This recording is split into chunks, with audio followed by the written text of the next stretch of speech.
Hey YouTube, so I wanted to do a discussion really quickly about a few cards that I think are going to be good. Not necessarily now, but maybe in a little while. So I was going to actually put up a duel video, but then as I was about to record this video, my editing software actually crashed and I hadn't saved any of my work. And that was about a half-hour long duel, so won't be putting that up. But this video is probably going to be more important than that anyway. I'm probably going to care about it a little bit more. So, one of the cards I wanted to talk about was a card called Gravity Collapse. Now, Gravity Collapse is a counter trap that came out a long time ago, I think during 5D's era, but I'm not too sure. The text reads, activate by sending one face-up synchro monster you control to the graveyard when your opponent summons a monster. Negate the summon and destroy that card. Your opponent cannot summon a monster until the end phase of this turn. So, as you can see, this card looks extremely broken. Excuse the keyboard really quick. And, if we read Denglong really quick, if Denglong leaves the field for any reason, you can summon a Yang Zing from deck, which is why it's one of actually the best Yang Zing we have to date. So, decks like Speedroid Yang Zing, Resonator Yang Zing, Demise Yang Zing, and even Metal Foe Yang Zing can run this card, and this card is essentially a blowout, especially in a little bit more of the special summon heavy decks. While it is still extremely good in the trap heavy deck and shuts down your opponent for a turn, you're not really able to further your game state to the point of winning the next turn period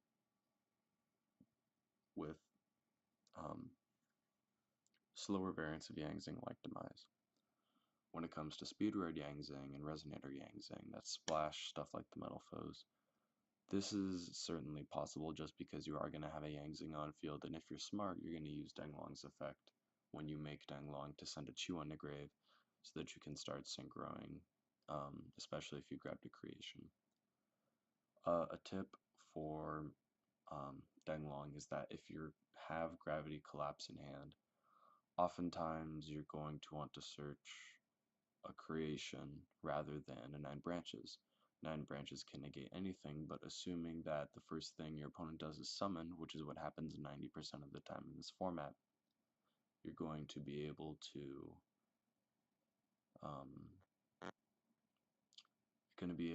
negate their summon and essentially stop them for an entire turn. If you think about pendulums, when they can't summon, if you negate one of their normal summons or their pendulum summon, they can't do anything for the rest of the turn. This is just a very, very powerful card, and I highly recommend picking it up. Last time I checked, it was only like 14, 15 cents.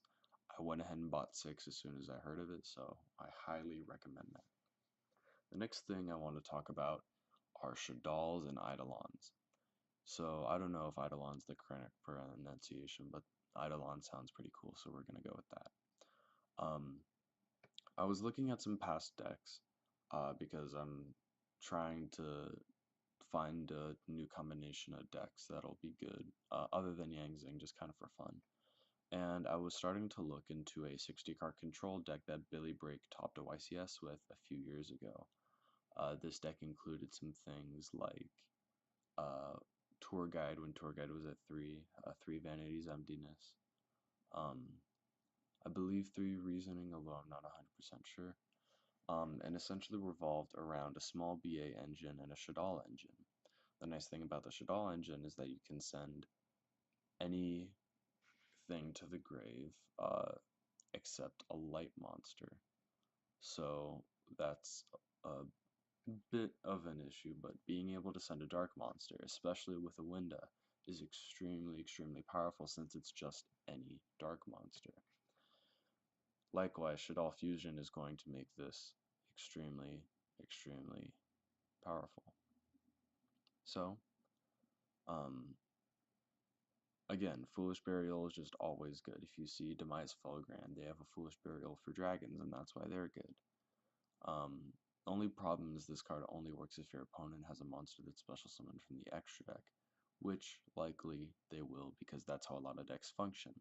pendulums count as monsters special summoned from the extra deck, which makes this deck inherently a going second deck. But the other thing I wanted to talk about are the Eidolons. We'll get to all these middle cards in a sec. So Eidolons so far are looking extremely, extremely powerful. If you look at their chief big boy that's been announced so far, it can banish itself to banish any type of it can banish itself to basically wipe your opponent's board by banishing, which is absolutely insane. The fusion itself is really, really good. Alistair itself is just broken. You could probably see running Brilliant Fusion in this deck as being a very good choice. And probably 3 instant fusion for the Raiden, or however you want to pronounce it. So I have a feeling that this is going to have to do a lot with attributes and being able to banish an extra deck monster, whether it's one of yours or one of your opponents, if you're summoning an Eidolon Beast, is pretty cool. If we take a look at the new Eidolon Beast, it has basically the Ultimate Providence effect, which is pretty good. Not necessarily amazing, but pretty good. It might be worth running Typhoon in the deck for this card if you plan on making it a lot. Raiden in and of itself is just, I mean, it's decent. It doesn't really do too much, but it does have synergy with Shadolls because it flips monsters face down. Which can be a little bit of a help, but you know, nothing too amazing there. If we look at Nefe Shadol Fusion, I think that's how you pronounce it. Nefe Shadol Fusion becomes extremely good because while your opponent may not control the monsters you want in order to summon a certain attribute, you can use Nefe to change that attribute.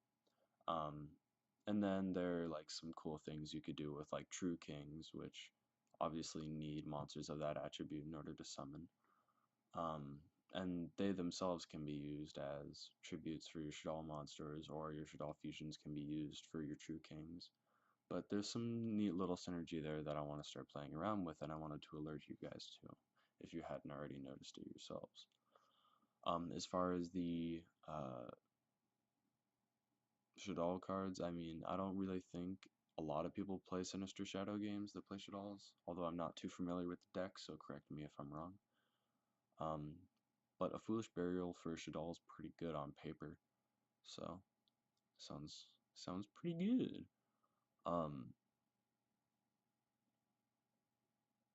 Yeah, basically just the reverse Book of Moon for all your monsters, which is nice because they're gonna get all their effects. And when we look at Persia, I think, Shadol Ion, you discard a Shadol to gain a stack, but it's changed to face down defense position during the end phase. Kind of like a Worst Honest because it has to sit on the field. Like getting a Shadol, sending a Shadol to grave could be pretty good. Shadol Core. So Shadol Core can be pretty useful because it acts as any attribute for Shadol Fusion monster card.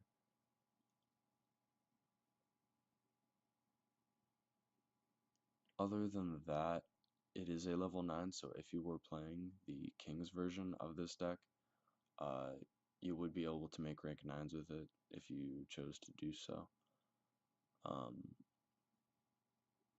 Again, it acts as any attribute, so you can go ahead and summon any of your Shadol extra deck monsters. So let's take a look at the monsters themselves. Shadol Winda. This is the card that a lot of Shadol players play and what makes the deck viable as of right now. It can be destroyed by opponent's card effects, and each player can only special summon monsters once per turn while this card is face up on the field.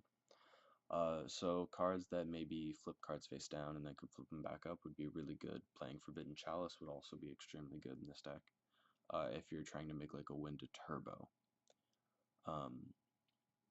And then, of course, the recursion with being able to add Shaddoll Fusion back to hand is pretty cool. Sorry about the phone buzz. Moving on to the next one, El Shaddoll Wendigo. So, uses a Shaddoll on a wind monster. It must be fusion summoned, obviously. So, you can basically protect one of your monsters for a turn. It's kind of like Stardust Spark. And it can be destroyed by battle with an opponent's special summon monster, which is pretty cool. So you can just essentially sit on a big booty for a while. And then if it's sent to graveyard, which it looks like all of the Shaddoll fusions have this kind of recursion with the spells and stuff, so that would be cool. So if you like tribute one of these for like a king, or if you're using it to summon some Eidolon stuff, it looks like you can get some of your fusions back to hand, maybe change some attributes on some stuff if you use Nethe. So that's pretty cool. It looks like Grista's effect is negating special summons, which is extremely good. You have to ditch a Shaddoll card in your hand though, which can sometimes be hard to do, but you know, usually shouldn't be super difficult.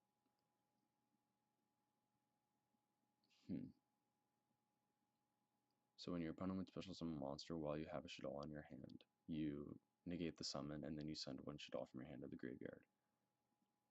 And then the usual add back spell.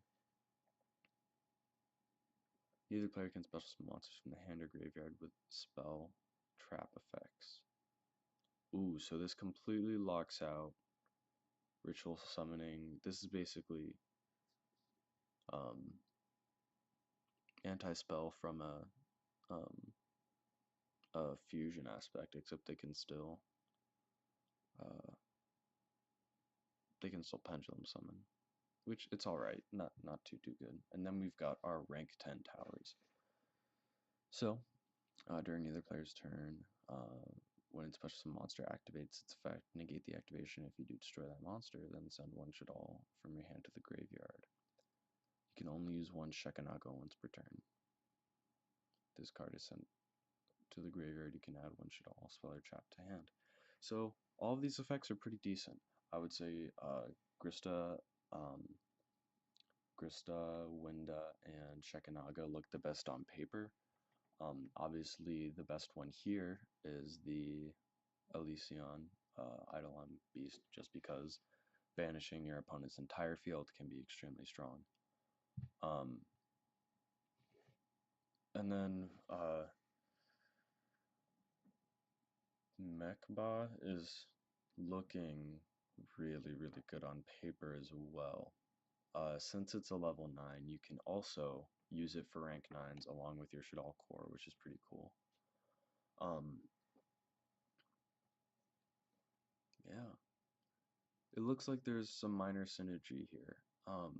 Again, this needs to be explored into a bit more, but from face value, this deck looks like it might be decent.